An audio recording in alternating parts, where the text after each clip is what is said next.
My name is Bernadette Rosch, and I'm known as Bud Rosch because my father, when I was a little kid, always used to call me Bud, and it just stuck. And I lived in New York at the time of my enlistment into the Army, and New York was my hometown, you would say. I was about 21 years old when I went into the service. Tell us a little bit about your training, how you got your training. Okay, I got into the Army and they sent me down to the infantry in Camp Croft, South Carolina. And I was taking infantry training, and everything was okay. I had my friends down there and so forth. But one day, a colonel wanted to see me, and I didn't even know what that was about. In fact, I thought, did I do something wrong, you know? Well, anyway, I went to see the colonel, and he says, do you know what you're here for? And I said, I really don't. He says, well, I'm the personnel colonel, and I go through the records of all the people at this base. And he says, I noticed that you're an enlisted man, and you asked for the Air Force. And I like to see an enlisted man get at least what he put in for. He says, I noticed that you have some college and you can take the aviation cadet exam, and they give that every 3 months, and it's coming up in 3 days, so I put your name in for it. He says, now if you take that test and pass it, I'll pull you out of the infantry barracks, and I'll put you into another barracks where you'll be waiting to go to Nashville for classification. Classification meant they want to look you over to see if you'd be a good bombardier or a navigator or a pilot, see? So of course, I had my friends there and everything, and I didn't really know whether I wanted to do that. But I said, but he felt he did so much for me. I said, fine, I couldn't say anything else. I did take the test, and I passed it, and they put me in a transient barracks where everybody was transferring to some other place. And finally, Walter Winchell came to the base, and the fellas told him, we passed the test quite a while, and we never were called yet. So he wired President Roosevelt, and President Roosevelt, he sent back a message to get those men right to Nashville immediately, see? So here I was on my way to Nashville, and they gave us all kinds of tests and everything, and they classified me to go to pilot training. See? So then they sent me down to Alabama, and I was an underclassman. I was an underclassman, and I went through that training, and then I went through the upperclassman training, and then finally they sent me down to fly a little dinky plane. It was called it was a 2-wing plane. It was called a steerman, or the Army term for it was a primary trainer, PT-13. So that was a lot of fun, learning how to fly that thing, you know, and we did all kinds of maneuvers in it, and loops and spins and so forth. And then they taught me all of that, and finally I went through all of that kind of training, and then they wanted to switch me to, it was graduation time, and they wanted to switch me to navigation because they said they had too many pilots. So I already went to all of these schools, and I went to all these schools, and I said, gee, I don't want to go to any more schools. I said, I want to get into the fight, because the kids in our day, we weren't as smart, I don't think, as these kids now. And what I did was I told them I want to get into the fight. So they looked at my records and they said, I see you can do Morse code. And I said, yes, I can do 25 words a minute in Morse code. And he says, oh, we'll have you over we'd have you over in the fight in no time if you can do 25 words a minute in Morse code. Well, that didn't wind up the truth. They said, here I turned down that and going to navigational school, and they sent me to radio school in Sioux Falls. And I went and took all the same stuff all over again. And then finally I went down to Texas and I took gunnery practice. And after gunnery practice, I was sent up to Boise, Idaho to be attached to a crew. And it was we were going to fly these Liberator bombers, the B-24 Liberator bomber. And they put me on Captain, or at the time I think he was a Lieutenant, Wilding's crew, and that crew had 10 of us on it. It had the pilot, Captain Wilding, or at the time he was Lieutenant Wilding, and then it had Chet Sorensen, Lieutenant Chet Sorensen, the co-pilot. Then it had William Nareth, the bombardier, and then it had Tony Orsini. He was the navigator, and then it had me as the radio operator, and it had Stringham, Ed Stringham, as the ball gunner. It had Bill Clemens, he was a flight engineer. It had Frankie Fasiglia, he was also a flight engineer, but he took a different job because there was 2 of them on the crew. And then it had Don Tuttle, he was the tail gunner. He was the tail gunner. And now there was one more, let's see who that was now. Oh, it was Robert Best. He was the nose gunner. Well, we went through all kinds of training, mock bombings. We bombed San Francisco and we bombed Las Vegas and so forth. And then we had some places we'd actually drop 100-pound practice bomb. But they had a field with a target in it where we could do that, and they scored us to see if we're hitting the target and so forth. And then when this was all over,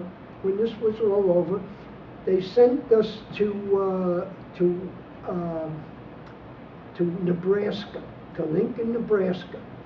And we had a brand new plane there, and we took that plane and we flew it, I believe, to New York first, and we stayed there just one night, and then we went up to New Hampshire, an airfield, New Hampshire, and we loaded it up with blankets and sea rations and so forth, because being we're going overseas with it, they want to send the things that we need. And then the amazing thing is they sent us up to Nova Scotia, to Gandon, Nova Scotia, and that's where we left from. And we flew down to the Azore Islands, and that was an adventure in itself, because Tony Orsini, he was a very responsible fella, and he thought all my navigation was over land, and now it's going to be all over complete water. And he was worried. I got 10 men's lives on my hand, So we were only out about 10 minutes, and he says, there's something wrong with the compass. And we turned back, and we took the plane down, we put it on the compass rose to check it.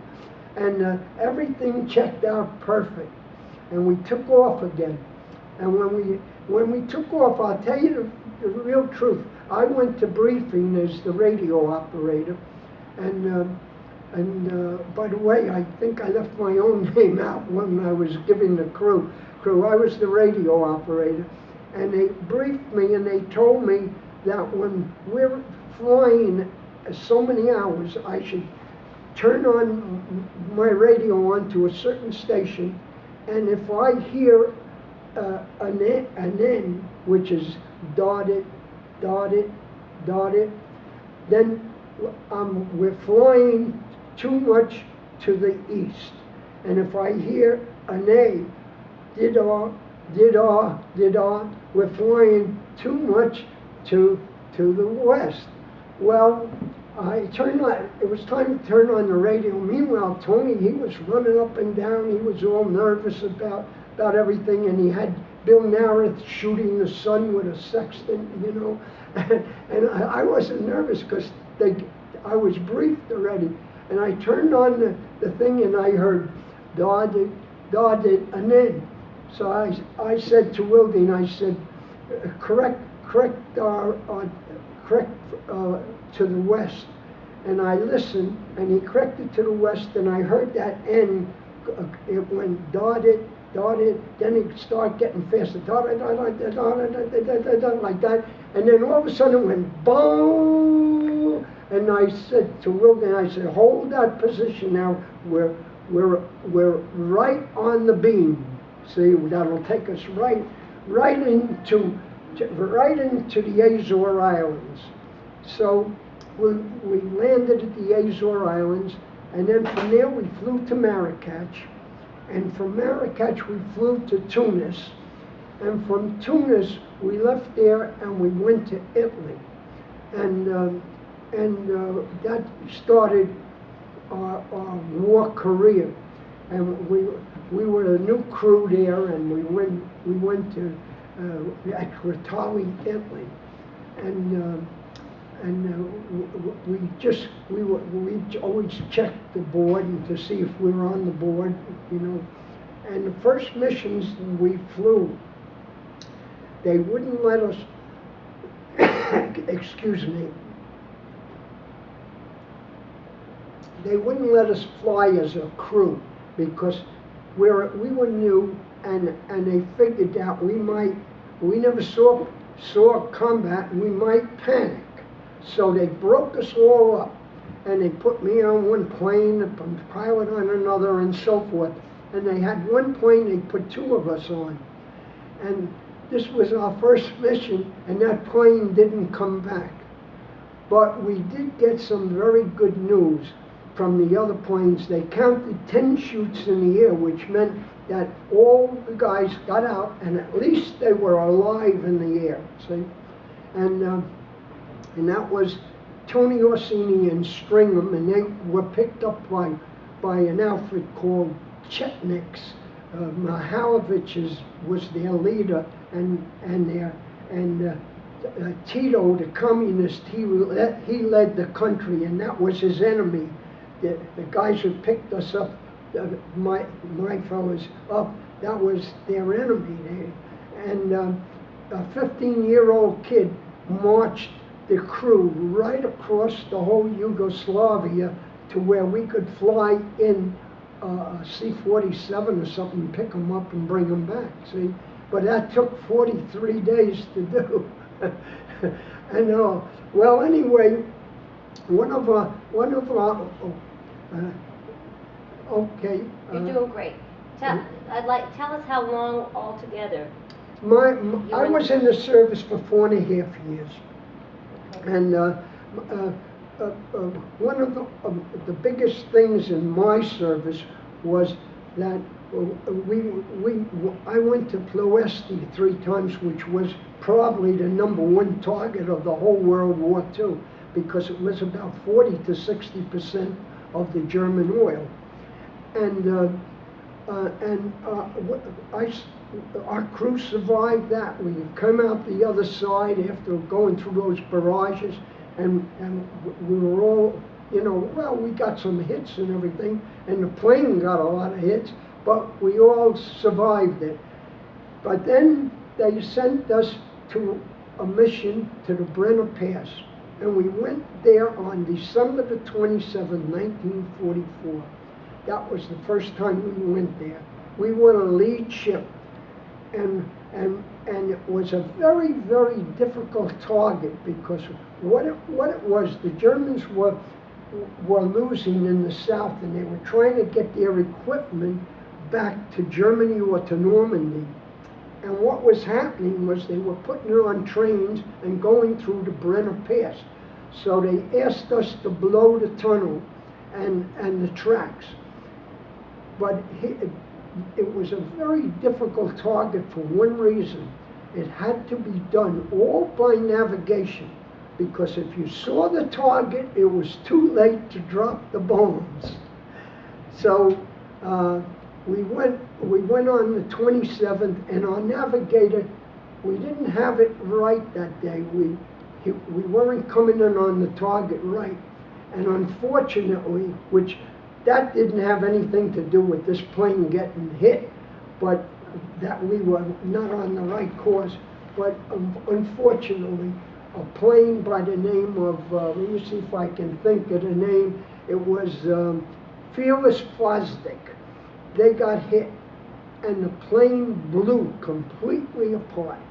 It just went boom in the air, and we thought everybody got killed on the crew, but somehow or other, 3 got off it. One pilot climbed through a little window near the pilot place there, and he bailed out, but he broke his back or his spine, and he was a paraplegic the rest of the time. In fact, I saw him at reunions, and he was in a wheelchair. Very nice guy, you know.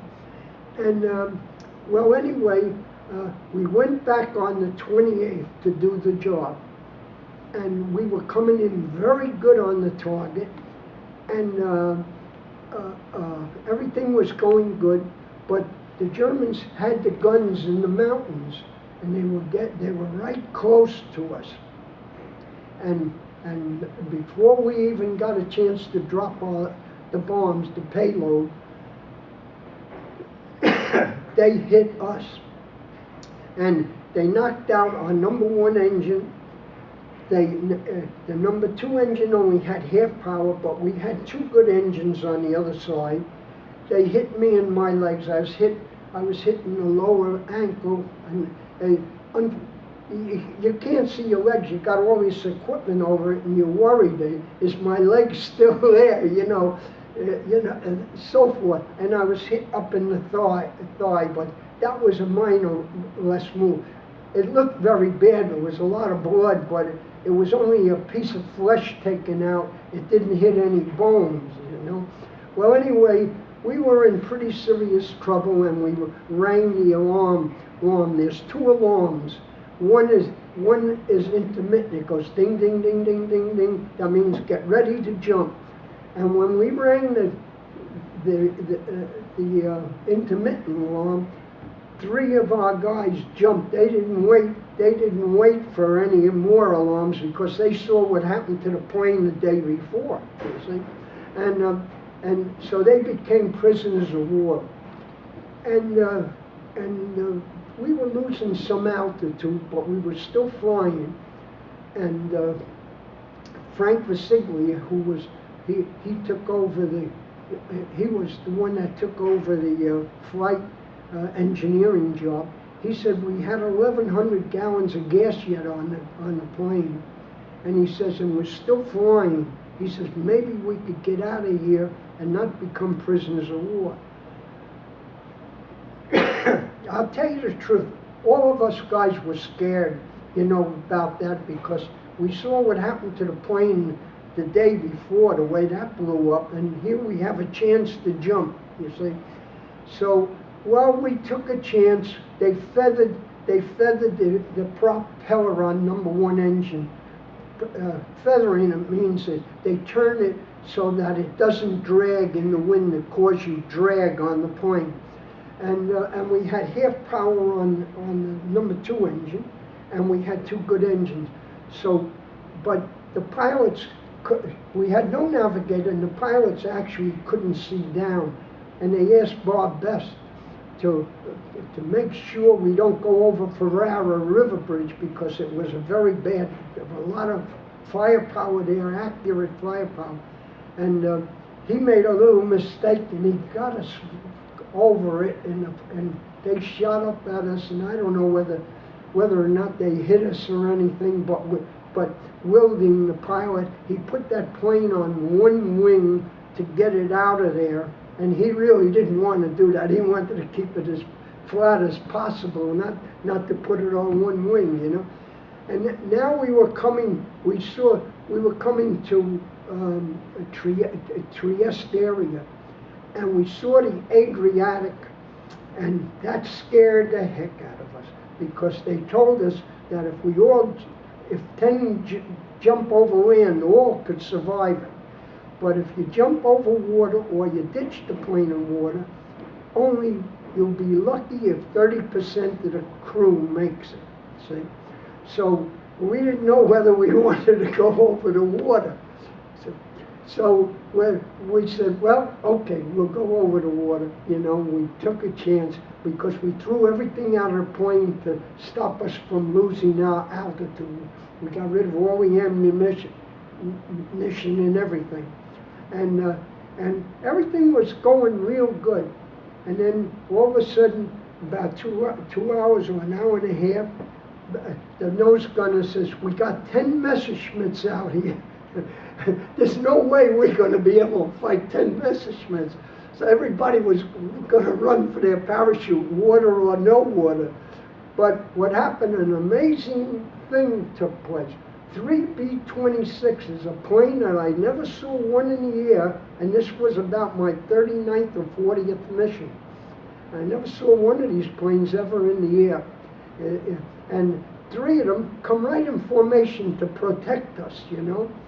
And the Messerschmitts were out of our range. They got to our level, but they stay out of your range so that you can't shoot at them.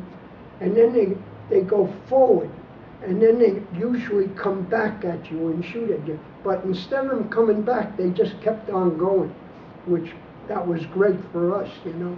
So I said to the fellow in the B-20, in the B-26, I said, listen, we have no navigators, and we need the closest base possible. Could your navigator give us a heading? So he said, no, we're not going to give you any heading, we're going to take you there. So we followed them, and they showed us a base down below, and they left, and we circled. But when you circle a base, the plane goes for many miles around. It doesn't just make a small circle. And we try to get the wheels down and everything. All the hydraulics were shut out. The wheels wouldn't come down. We tried they had a manual crank in there, turned by hand. That wouldn't work. That was shut out or something. And there was nothing else for us to do but to leave the plane, just jump out, you know. And that's what we did. And everybody jumped out, and Frank Visiglia, the flight engineer, he got killed in the jump. And I don't know where the heck I was. I jumped out into the field with my wounds and all, and I was all covered with 100-octane gas too. I was right under the gas tanks when that happened. And I got down on the ground, and I didn't know where I was. And then Tuttle, I understand, he didn't know where he was either. And the rest of the fellas, they sent him back to Gritali immediately. And Tuttle, they sent him back, I think he said about the 4th day.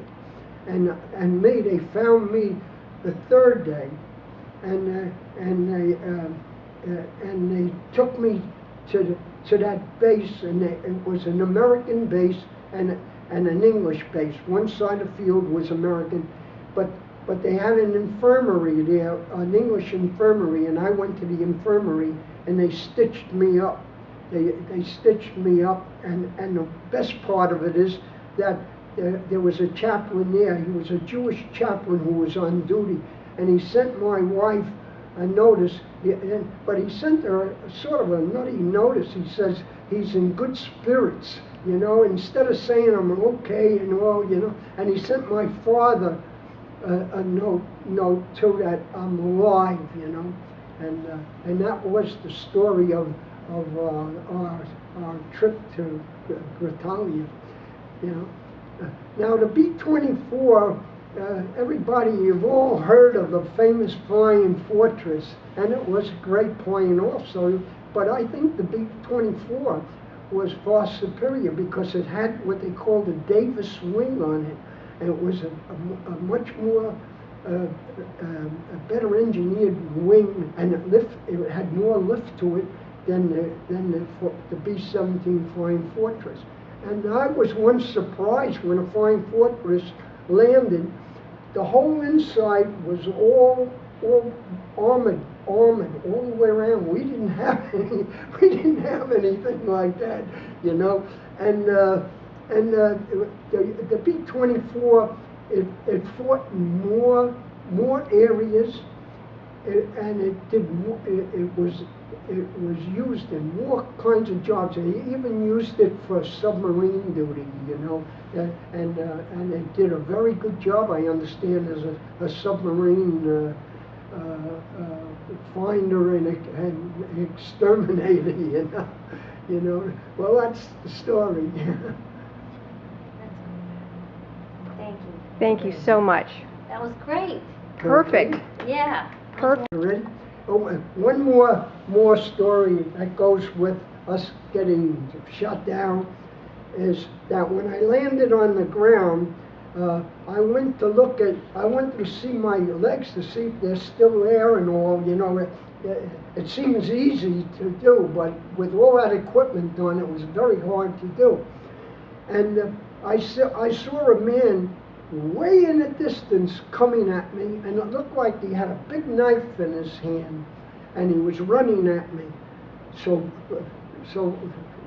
I didn't even bother with my legs. I jumped up and I went to get my pistol out, you know, because we all carried a .45, and it wasn't there. Because he looked like he had a big knife in his hand. So I'm thinking, what happened to my pistol? And I'm thinking back, wait a minute, I put the clip in it back at Gritalia, and I threw it on the cot. Oh my God, I never put it back in the holster. So anyway, here he comes, he's running and all of that, and I don't know what to do. I want to protect myself, so I look around and I find a curved piece of wood. I picked it up and went like this. When I did that, he stopped running because he got scared. When I looked in his hand, all it was a little pruning saw. He come to help me. He was pruning the grapevines or something, you know. But when he was running in the distance, it looked like a big knife, you know. He scared me, and he didn't want to come and shake hands with me. He was afraid of me. And I don't blame him. I waved the stick at him, you know.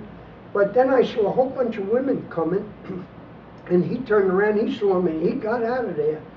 And the women took me to their house, and I went into my escape kit while I was walking. They were holding me. I was shot, you know. And I looked in my escape kit, and I took out halazone tablets. And all the Italian women said, aspirina. And I said, no aspirina, because they take those for aspirin. That's for, in case I'm running from the enemy and I need water, I could throw it in dirty water, I'd be able to drink the water, you know.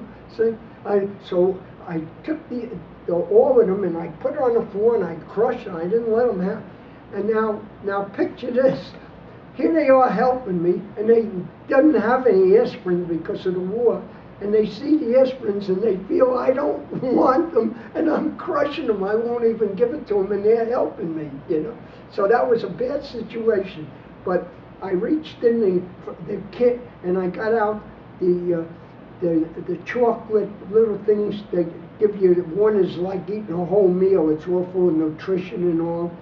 And I start handing those out, and it settled the situation down, you know. And then I put in a couple of packages of sea rations before I jumped in my jacket, and I opened those up. I gave the chocolate and the crackers and all of that. So I settled that whole thing down. They did take me in the house, and they made hot water, and that was a job for them. They had to get the wood and get water and make a fire and all that. You know, with us, we don't think anything. We need hot water, we got it immediately, you know. But they didn't, and they washed off my wounds and all. And I wanted to get out of there because they told me that they all told us that if you get hit by flak, to get to the hospital because it'll get in your bloodstream, the spent stuff, and then you might get rashes for the rest of your life. They'll come and go, and I didn't want that to happen. So I wanted to find a hospital, you know. So what I should have done was stayed right there, but I didn't. I went out on the road and I start walking and it got night and it got cold, and I gave the girl my jacket and I gave her mother my leather pants, you know, for helping me. And it got cold and I didn't have my jacket. I found a little place to sleep in a corner, and I couldn't sleep. I was too cold and I was too tired to walk anymore. It was miserable. And then I stayed there till first light came up, and then I started walking again, and the same thing happened again. And nobody wanted to come near me. If I saw somebody in the distance, they didn't want to go near any soldiers. They were afraid, you know. And the third day, when I did it, the third day, I figured, oh, I'm just about ready to give up. I can't walk anymore. And about 5 minutes later, I hear honk, honk, honk, and I look, and it's a military vehicle in the distance. I didn't know if it was Germans or GIs, you know. And I was hoping, but at this point I didn't care because I needed treatment from my wounds, you know.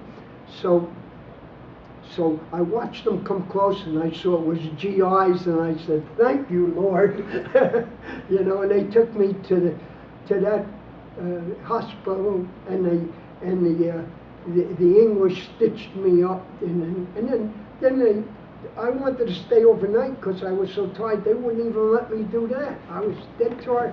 They put me on a plane and right back to Rotali, you know, and that was it. And so that's the story.